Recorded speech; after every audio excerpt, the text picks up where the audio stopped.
The NBA in-season tournament turns into actual NBA jam. And if a player hits 3 threes in a row, like Steph Curry actually catches fire on the court. So as a fan, I really don't care that much about watching NBA players get $500,000 richer. Like, y'all are already rich, man. We don't need to see you guys making more money. But I would care if I was a fan of a small market team like the Charlotte Hornets or like, I don't know, like who's a bottom dweller? Washington Wizards. The Wizards. Yeah, there we go. Like one of those teams that otherwise has no shot in hell at getting to the playoffs, but you say if you win this in-season tournament, you get no lower than an 8 seed in the postseason, and you clinch that berth, then you're going to see those bottom-dwelling teams fight like tooth and nail because they have a back door to get into the playoffs, and suddenly it means something. Now, I will throw one more thing, and then I'll pass it over to JoJo, but if you do that, it also means that bottom-dwelling team, which sucks, if they automatically clinch because they win the in-season tournament, they're kicked out of the draft lottery. So that's the upside downside is like you don't get to play in the playoffs and be a bad team and tank and go to the draft lottery. But you do get a chance to go to the postseason if you win the in-season tournament. It makes it more interesting. Like the idea.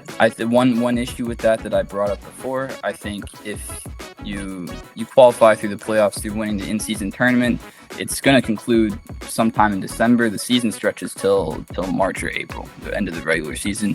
What's that team going to do for the rest of the season? It's going to be a lot of resting starters, a lot of not taking games seriously, and we know that Adam Silver is trying to crack down on all that. We don't want to see that. The fans of the team do not want to see that as the product that the team puts out. So maybe what if the winner of the in-season tournament gets top lottery odds for the next number 1 overall pick? Give that team the best shot at the next Wembanyama, the next LeBron.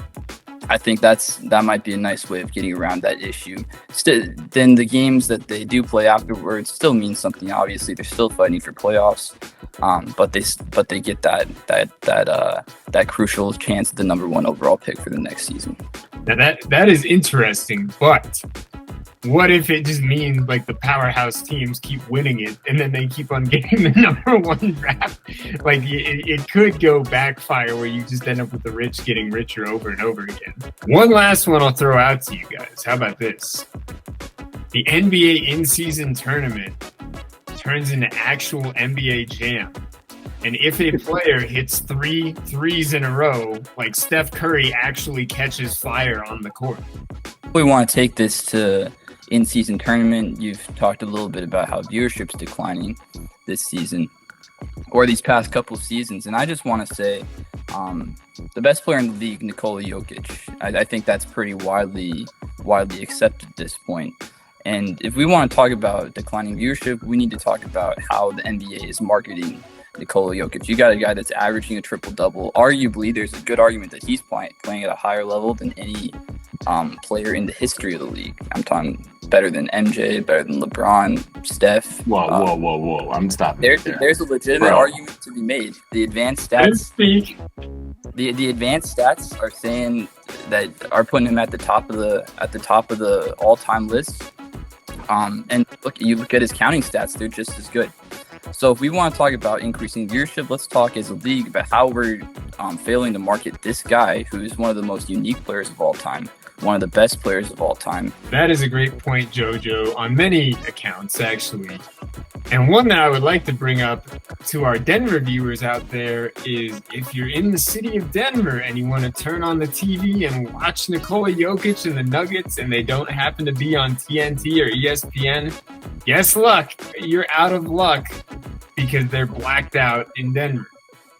So when we're talking about NBA viewership, I think some of it has to do with like weird, almost a la carte game package plans and all kinds of things. Like trying to watch the regular season if you are not like in certain markets is a pain in the ass.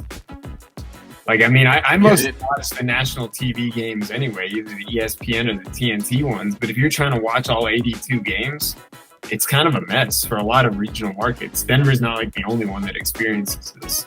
I will say though, like, again, we're talking domestic, but if you look at like global product growth, which is part of like Adam Silver's end game, like the NBA is probably surging because he continues to expand that brand globally. And so he's making money and revenue that doesn't just translate domestic TV markets.